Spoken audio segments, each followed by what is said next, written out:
Welcome back, students. Myself, Raghuvan sir, continue the journey of the global world. By now, we have visited so many countries of the contemporary world, such as America, Africa, and Europe, and now we have arrived in our own country, India. Let's try to understand the subtopic Indian entrepreneurs abroad as well as the next subtopic Indian trade, colonialism, and the global system. Trade proved an important factor of the growth of the concept of a global world. On the other hand, growing food and other crops for the world market required capital, as large plantations needed to borrow it. So, many Indian bankers and traders came ahead to finance export agriculture in Central and Southeast Asia using either their own funds or those borrowed from European banks. But at that time, they had a complex system of transfer money over large distances and even developed indigenous forms of corporate organization.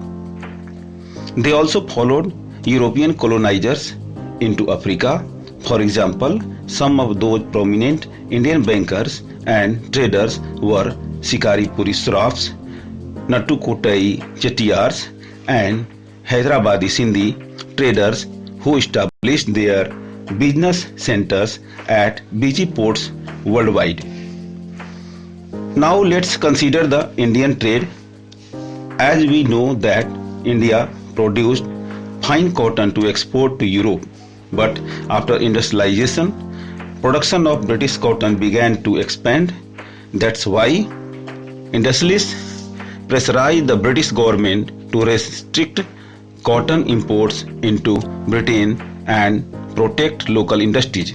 As a result, tariffs were imposed on cloth imports from India, and thus the inflow of fine Indian cotton began to decline.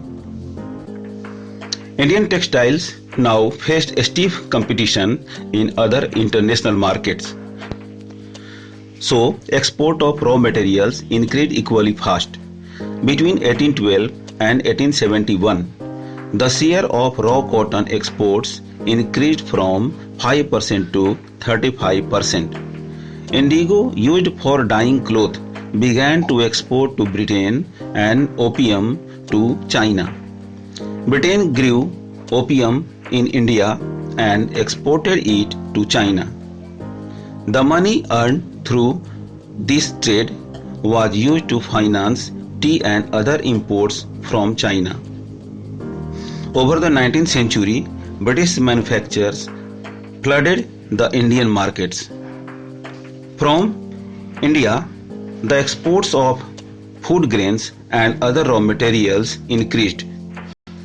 But the value of British exports to India was much higher than the value of British imports from India. This is known as trade surplus. Britain used this surplus to balance its trade deficits with other countries and even in India to pay the so-called home charges, such as interest payments on India's external debt and pensions of British officials in India. Thanks.